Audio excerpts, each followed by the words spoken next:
Today we're going to look at how to install Laravel on a Windows machine. So on my left I have the tools that we're going to download online so that we're able to use Laravel on a Windows machine. And on my right I have a Windows machine in a VM. So yeah, let's dive right in.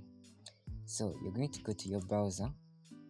On this machine I have Google Chrome installed, so it's the one that I open, and the first thing that I'm going to install is XAMPP.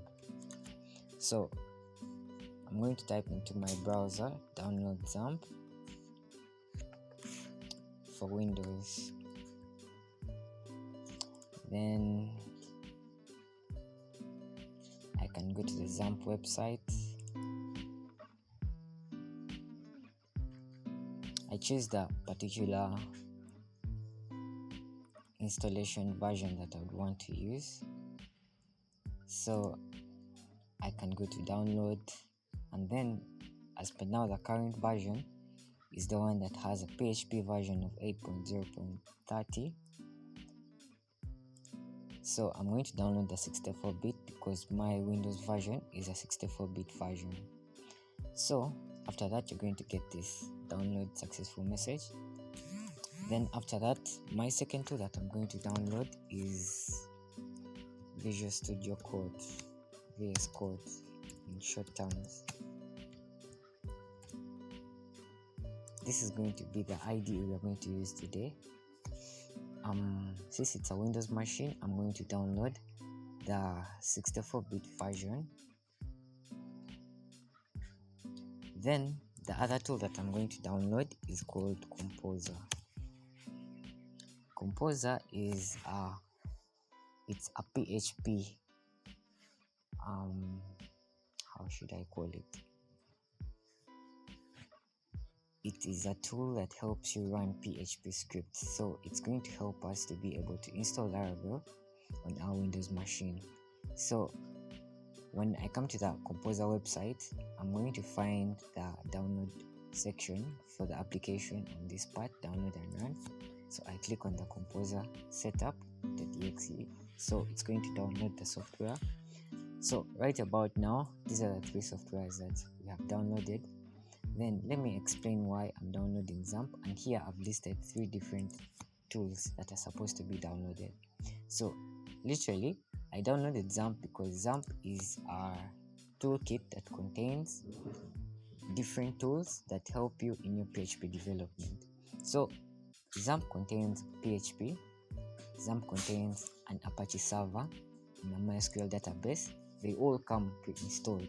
So it's going to be like a development environment that we just download so that it's easy for us to interact with PHP on the machine.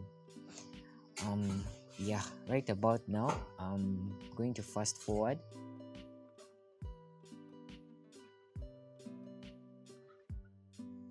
So yeah, right about now we are back, and our softwares are done downloading.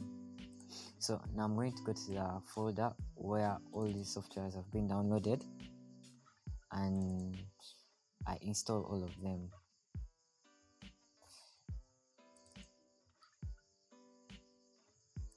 So I'm going to first install XAMPP.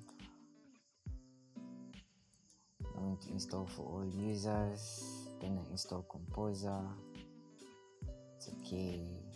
Hit next. So as you can see with the XAMPP installation, I have the MySQL database, the FTP server, then I have PHP installed. I even have some other tools that I can use, which is PHP admin. So I go to next.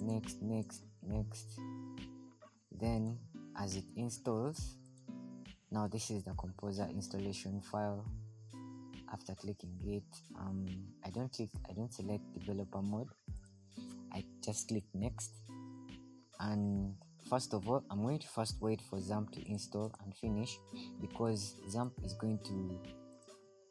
going to install PHP, which is required by this specific section of the installation. So as per now I'm going to first close the Composer installation, and I first wait for the XAMPP installation to finish.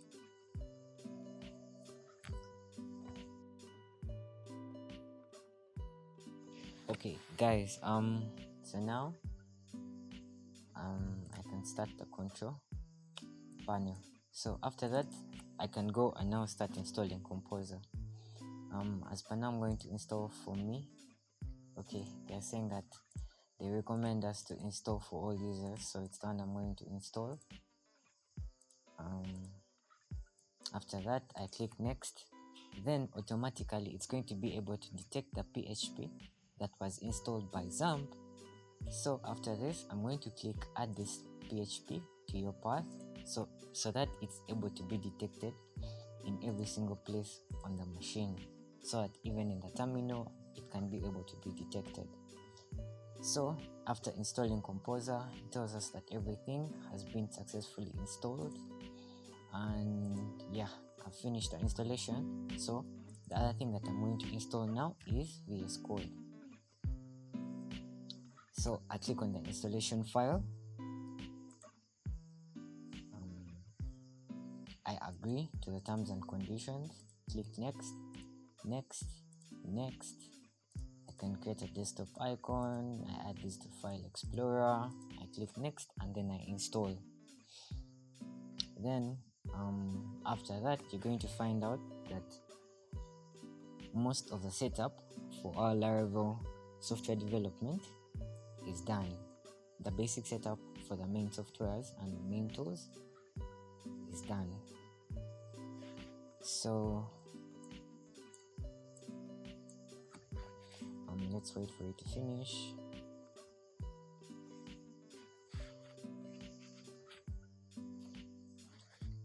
Yeah, so right about now it's done installing VS Code. So I can open VS Code, and then after opening VS Code, okay, I don't want to go I'm going to go on this icon that shows extensions, and then I'm going to install the necessary extensions that are required for our Laravel development. And the very first one I have to install is called Laravel.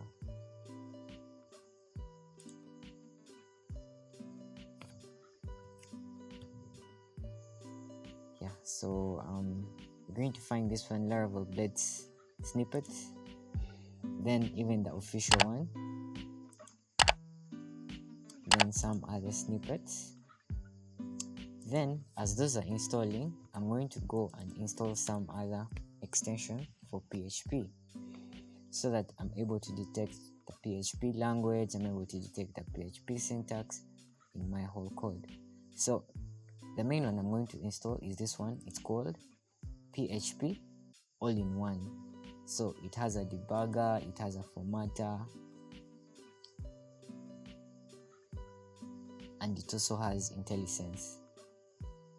So other PHP extensions that I can install is this one, PHP IntelliSense. But yeah, for now those are the main ones that are required to be installed.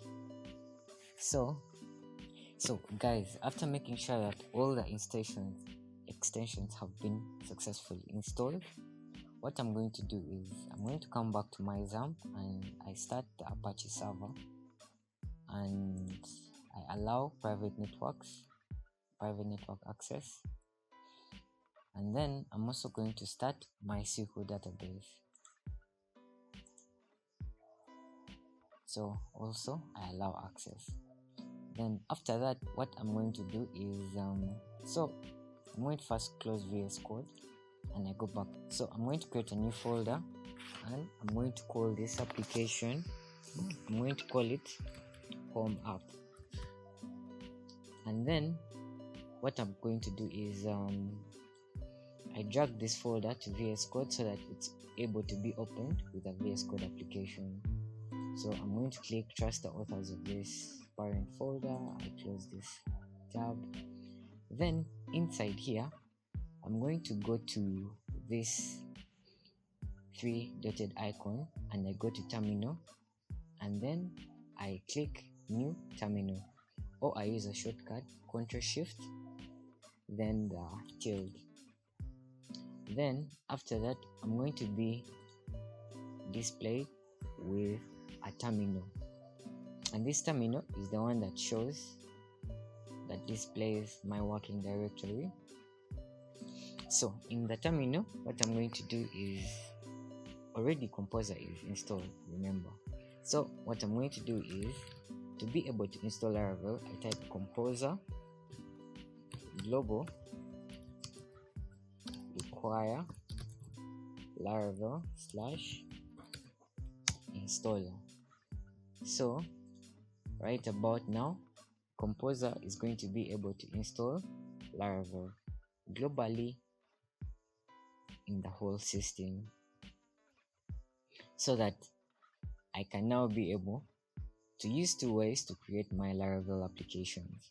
One, I can use, on my left, I can use Laravel new example application, or I use Composer create, then this type of, then this other type of command. Yeah. So after that, what I'm going to do is, I'm going to go and type in my terminal, after the installation, I type Composer create -project Laravel / Laravel, and then after that you type the name of the Laravel application that you're trying to create. So this one is going to be home app.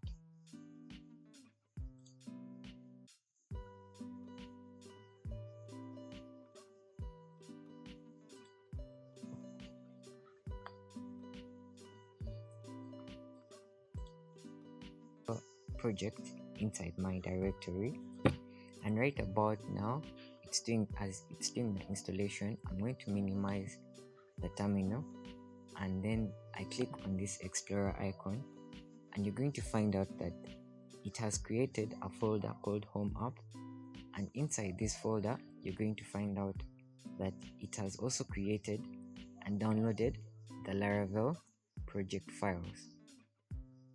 So let it finalize the download and installation. Then we go to understanding the file structure of a Laravel project.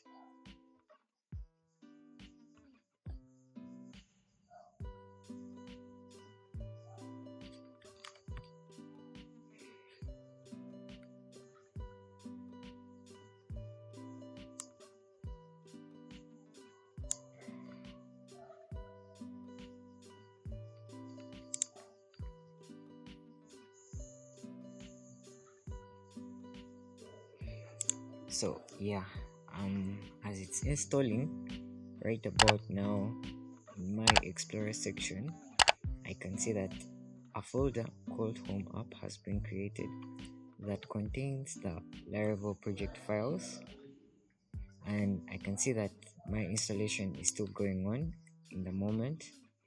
And then in a few moments after it's done, we are going to go and see how a Laravel project looks like, the files, the directories, and the explanation for every single file and folder in a Laravel project.